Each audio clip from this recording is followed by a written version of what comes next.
The silence in the House Homeland Security Committee chamber was absolute. Secretary Kristi Noem sat at the witness table, her right hand still raised from taking the oath just moments before. She had sworn to tell the truth, the whole truth, and nothing but the truth. What she didn't know was that Ranking Member Bennie Thompson had spent weeks building an ironclad case that would expose every word she was about to say as a carefully constructed lie.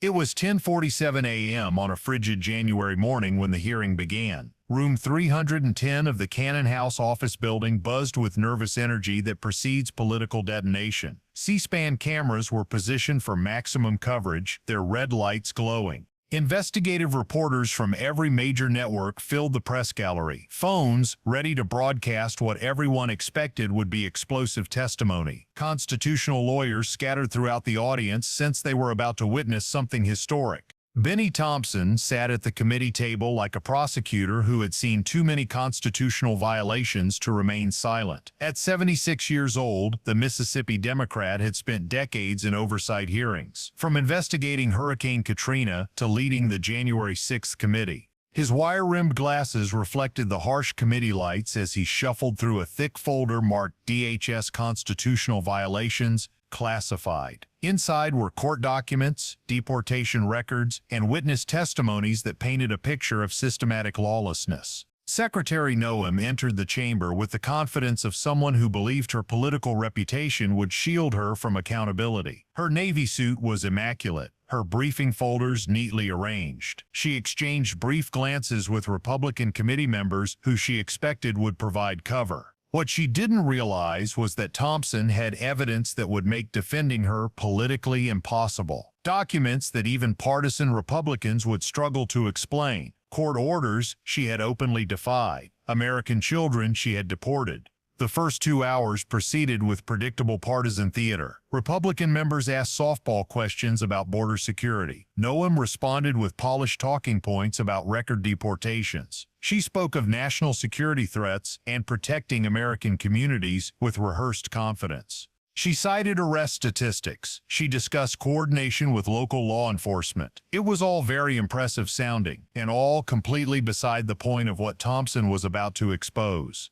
But Bennie Thompson wasn't interested in talking points. He had court documents, he had Supreme Court rulings, he had the names of American citizen children who had been deported under Noem's watch, and he was about to present them all with the methodical precision of a federal prosecutor. When Thompson's turn finally arrived after nearly 3 hours, the atmosphere shifted perceptibly. Reporters straightened in their seats. Democratic staff members leaned forward. Even some Republicans looked nervous. The Mississippi Democrat didn't begin with an aggressive question. Instead, he started with the simplest, most devastating reminder of all. Secretary Noem, Thompson began, his voice carrying measured authority. At the start of this hearing, you raised your right hand and swore an oath. You swore to tell the truth, the whole truth, and nothing but the truth, so help you God.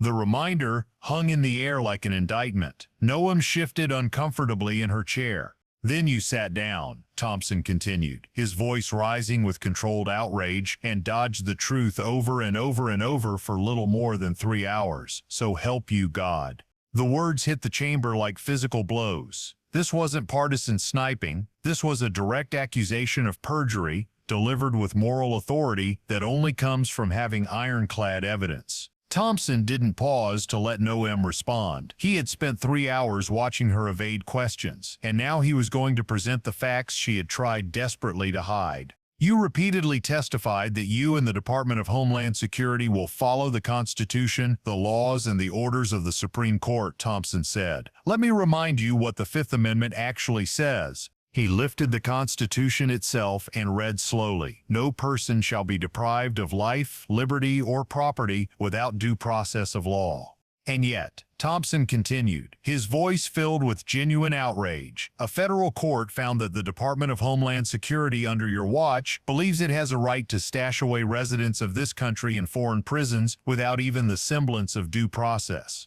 The revelation sent shockwaves through the chamber. Foreign prisons, American residents, no due process. The implications were staggering, suggesting DHS had created a shadow deportation system designed to circumvent constitutional protections. So you did not tell the truth to this committee today, Thompson declared with devastating finality, when you said you would follow the Constitution and comply with due process. The accusation of lying to Congress was explicit now. No hedging, no careful language, just a direct statement that the DHS secretary had committed perjury. But Thompson was just getting started. He turned to the next item in his folder, a Supreme Court decision that Noem's department was actively defying.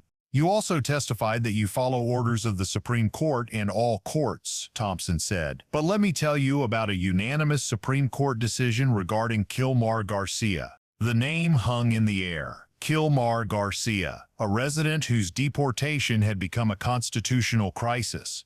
The Supreme Court unanimously directed the government to facilitate the return of Kilmar Garcia to the United States. Thompson explained. Unanimously, Madam Secretary, all 9 justices agreed that this individual must be returned. The emphasis on unanimously was devastating. This wasn't a close 5-4 decision. This was the entire Supreme Court speaking with one voice. But you just testified before this committee, Thompson continued, that Kilmar Garcia will never return to the United States. The silence that followed was deafening. The Secretary of Homeland Security had just openly admitted to defying a unanimous Supreme Court order.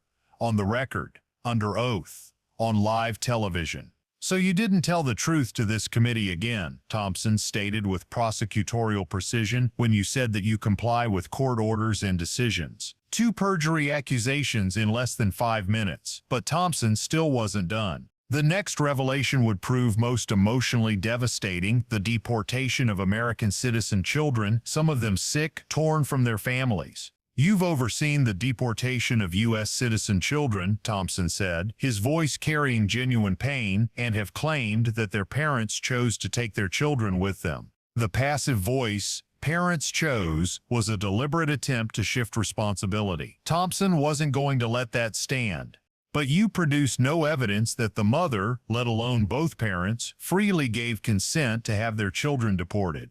In fact, Thompson continued, everyone involved in those cases says that the mothers did not want their children, especially their sick American children, deported. Sick American children. These were real children, American citizens by birth, some undergoing chemotherapy for cancer, who had been deported from the only country they had ever known. Children who held American passports but had been treated as deportable because of their parents' status. But the most damning revelation was still to come: the systematic deception that DHS had used to separate these families. Your agency lured families to ICE appointments under false pretenses, Thompson revealed, lied to them about the purpose of the appointments, refused to let them speak with an attorney or contact the children's father, and deported them before a court had time to even hear the case.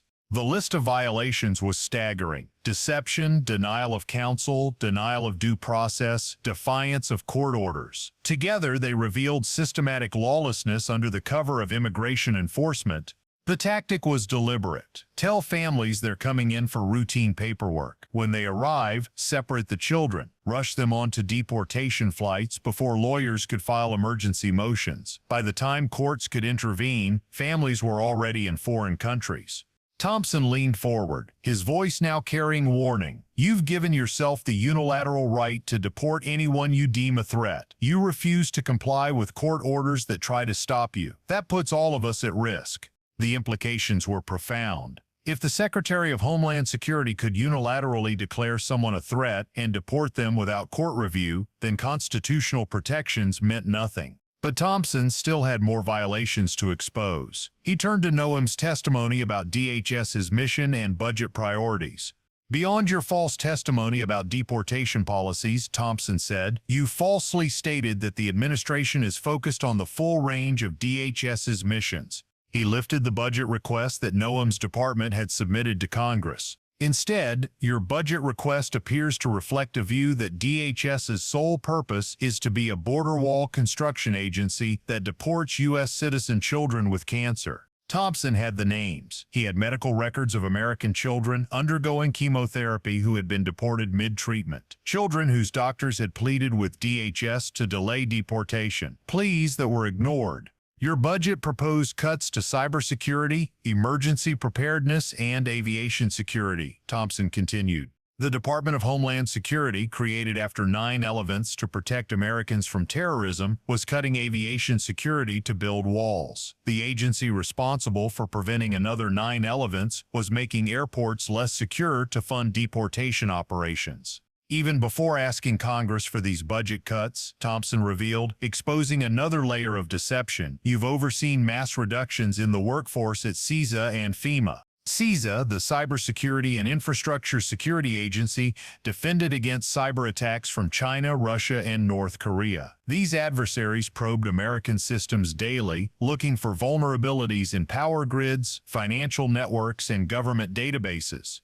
FEMA, the Federal Emergency Management Agency, responded to hurricanes, wildfires, and floods that killed Americans and destroyed communities every year. Noem was systematically gutting both, not through public debate or congressional authorization, just through mass firings and forced resignations that decimated the workforce. Despite repeated requests from this committee on how many people have been fired or bullied into quitting, Thompson said, frustration evident, DHS has refused to share that information. The refusal to provide even basic staffing numbers was another form of deception, another way Noem was hiding the catastrophic damage to America's security infrastructure. Thompson delivered his warning with gravity. It should worry every American that we do not know how many people are left at FEMA to respond to disasters and how many cyber defenders still work at CISA as China and other adversaries attack our systems every day. While Noem was focused obsessively on deporting families, she was leaving America vulnerable to cyber attacks and unprepared for disasters. You've made clear you have no written plans for FEMA, Thompson stated. It is very apparent there is also no plan for CISA, where you are trying to gut the agency's funding and falsely claiming that CISA is a censorship agency. The accusation that CISA was engaged in censorship was a conspiracy theory with no basis in fact. Since CISA never censored anyone, Thompson said, we are all paying a price for you buying into a baseless conspiracy theory. As Thompson's destruction of Noem's credibility reached its conclusion, he returned to where he had started, the oath she had taken, and the truth she had systematically failed to tell. Secretary Noem, Thompson said, his voice carrying both profound disappointment and stern warning. I'm glad that you finally came to testify before this committee, but I'm disappointed that you stood here and took an oath to tell the truth, then repeatedly failed to do so. The indictment was complete and comprehensive. Constitutional violations that would have ended careers in any previous administration. Defiance of unanimous Supreme Court orders that undermined the entire judicial branch. Deportation of sick American citizen children that violated the most basic principles of human decency. Gutting of critical security agencies that left America vulnerable. Refusal to provide basic information to Congress that made oversight impossible. And systematic dishonesty in sworn testimony before a congressional committee. Each violation alone would be serious enough to warrant resignation. Together, they painted a picture of a cabinet secretary who believed she was above the law, above the Constitution, above congressional oversight, and above any form of accountability. Thompson delivered his final warning with the gravity of decades spent holding power accountable. Let me just say, if you dance with the devil long enough, he's liable to follow you home. The metaphor was clear and carried prophetic weight. Noem's constitutional violations might serve short-term political goals and please the administration, but they would ultimately destroy the institutions she claimed to be protecting. When you normalize defying Supreme Court orders, you undermine judicial authority for everyone. When you deport American citizens, you erode constitutional protections that safeguard us all. When you lie to Congress under oath, you make democratic oversight impossible. I hope that you will stop dancing around the truth and start telling the truth, Thompson concluded, so this committee can do its work helping to defend DHS from the attacks you've launched against it.